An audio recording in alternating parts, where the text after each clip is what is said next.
Iran যুদ্ধ শেষ করার ইঙ্গিত দিয়েছেন যুক্তরাষ্ট্রের প্রেসিডেন্ট ডোনাল্ড ট্রাম্প। ইরানে 1 মাসের বেশি সময় ধরে ধ্বংসযজ্ঞ এবং বিশ্বজুড়ে অর্থনৈতিক অস্থিতিশীলতা সৃষ্টির পর এবার তার ভাষ্য, খুব শিগগিরই এই যুদ্ধ শেষ হবে। আর যুদ্ধ বন্ধে কূটনৈতিক তৎপরতার দিকে ইঙ্গিত করে মার্কিন পররাষ্ট্রমন্ত্রী মার্কো রুবিও বলেছেন, যুদ্ধের শেষ সীমা বা সমাপ্তি দেখতে পাচ্ছেন তিনি। ডোনাল্ড ট্রাম্প বলছেন তিনি দ্রুত শান্তি চান, কিন্তু বাস্তবে মধ্যপ্রাচ্যে বাড়ছে মার্কিন সেনার সংখ্যা। এই পরস্পর বিরোধী অবস্থান কি কেবলই রাজনৈতিক কৌশল, নাকি এর পেছনে লুকিয়ে আছে বিশ্ব অর্থনীতিকে চাঙ্গা রাখার অন্য কোনো সমীকরণ? মধ্যপ্রাচ্যে যুদ্ধ শুরু হয় গত 28 ফেব্রুয়ারি। এরপর ট্রাম্প একাধিকবার যুদ্ধ শেষ করার কথা বলেছেন। একই সময় যুদ্ধের পরিধি বাড়াতে মধ্যপ্রাচ্যে অতিরিক্ত সেনা মোতায়েনও করেছেন। তাই প্রশ্ন উঠেছে, ট্রাম্প আদৌ তাড়াতাড়ি যুদ্ধ শেষ করবেন কিনা। গত সপ্তাহে তার দেওয়া একটি বক্তব্য সামনে এসেছে। তিনি বলেছিলেন, ট্রাম্পের সময়ে একদিনের কোনো সীমা নেই। যুদ্ধ শেষ করার বক্তব্য নিয়ে ট্রাম্পের বিরুদ্ধে আরেকটি অভিযোগ আছে।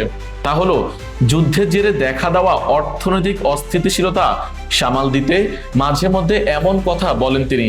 ট্রাম্পের বক্তব্যের পর বুধবার এশিয়ার শেয়ার বাজার বেশ কিছুটা চাঙ্গা হয়। জাপানের নিক্কেই সূচক বৃদ্ধি পায় প্রায় 4%। দক্ষিণ কোরিয়ার KOSPI সূচক বৃদ্ধি পায় 6%-এর বেশি। ট্রাম্পের বক্তব্যে অর্থনীতি সাময়িক চাঙ্গা হলেও পাল্টাপাল্টি হামলা কমেনি। যুদ্ধের 33তম দিনে ইরানের রাজধানী তেহরান সহ বিভিন্ন স্থানে ব্যাপক হামলা চালিয়েছে যুক্তরাষ্ট্র ও ইসরায়েল। এদিন ইরান, লেবানন ও ইয়েমেন থেকে ত্রিমুখী হামলার শিকার হয়েছে ইসরায়েলও। পাশাপাশি মধ্যপ্রাচ্যের বিভিন্ন দেশের জ্বালানি স্থাপনা ও তেলবাহী জাহাজ লক্ষ্য করে হামলা চালানো হয়েছে। প্রশ্ন উঠেছে, যে লক্ষ্য নিয়ে মার্কিন বাহিনী মধ্যপ্রাচ্যে এপিক ফিউরি অভিযান শুরু করেছিল তা কি আদৌ অর্জিত হয়েছে? হোয়াইট হাউসের ট্রাম্পের সংবাদ সম্মেলন আর রয়টার্সের সাক্ষাৎকার বিশ্লেষণ করলে দেখা যায়, ওয়াশিংটন এখন একটি বড় ধরনের কৌশলগত পরিবর্তনের মধ্য দিয়ে যাচ্ছে। যুদ্ধের শুরু থেকে ট্রাম্পের বক্তব্যে ইরানের সরকার পতন, দেশটির সামরিক সক্ষমতা ধ্বংস, খারাপ দিক দখল, হরমুজ প্রণালীর নিয়ন্ত্রণ সহ নানা লক্ষ্যের বিষয় উঠে এসেছে। এসব লক্ষ্য পূরণ ছাড়াই তিনি কেন যুদ্ধ শেষ করার কথা বলছেন? দোহা ইনস্টিটিউট ফর গ্র্যাজুয়েট স্টাডিজের অধ্যাপক মোহাম্মদ এল মাসরি আল জাজিরাকে বলেন, ইরানে কাঙ্ক্ষিত লক্ষ্য অর্জনে ব্যর্থ হওয়ায় যুদ্ধের সামগ্রিকভাবে কৌশলগত ব্যর্থতার মুখে পড়েছে ওয়াশিংটন। ফলে ট্রাম্পের বক্তব্যে এমন পরিবর্তন দেখা যাচ্ছে। যুদ্ধ শেষ করা প্রসঙ্গে গত মঙ্গলবার ট্রাম্প হোয়াইট হাউসে এক সংবাদ সম্মেলনে বক্তব্য দেন। সেখানে শিগগিরই বোঝাতে একটি সময়সীমা তুলে ধরেন তিনি। সেটি হলো 2 সপ্তাহের মধ্যে, হয়তো 2 সপ্তাহ, হয়তো 3 সপ্তাহ।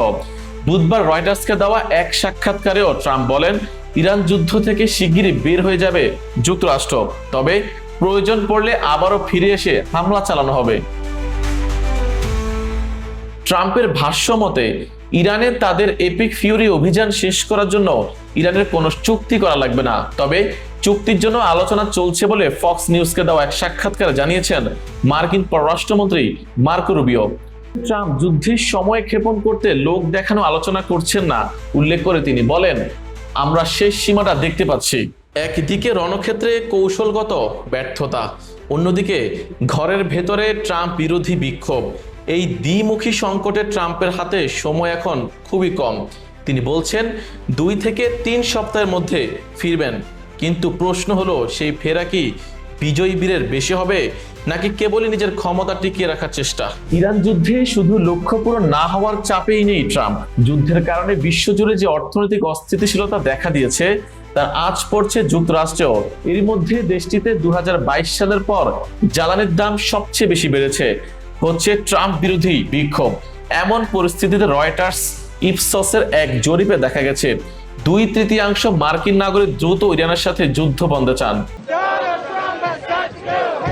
ইরানের বিরুদ্ধে যুদ্ধে যুক্তরাষ্ট্রের দিনে প্রায় $200 কোটি খরচ হতে পারে বলে জানিয়েছেন হার্ভার্ড বিশ্ববিদ্যালয়ের বিশেষজ্ঞ লিন্ডা ব্লিমস। এদিকে ইঙ্গিত করে নিউ ইয়র্ক শহরের মেয়র জোহরান মামদানি বুধবার ইউটিউবার ব্রায়ান টেইলরকে এক সাক্ষাৎকারে বলেছেন, যুদ্ধে এই বিপুল ব্যয় এমন এক সময় হচ্ছে যখন যুক্তরাষ্ট্র জীবনযাত্রার ব্যয় নিয়ে ঐতিহাসিক সংকটের মধ্যে রয়েছে। যুদ্ধের ধ্বংসযজ্ঞ চলছে, বিশ্ব অর্থনীতি কম্পমান, আর সাধারণ মানুষ ক্লান্ত। এরপরও ট্রাম্প বলছেন শিগগিরই যুদ্ধ শেষ হবে। প্রশ্ন রয়ে যাচ্ছে, কতটা দ্রুত আর কি সত্যি শান্তি সম্ভব? আমরা খুঁজে দেখব এই সংঘাতের পরবর্তী অধ্যায়।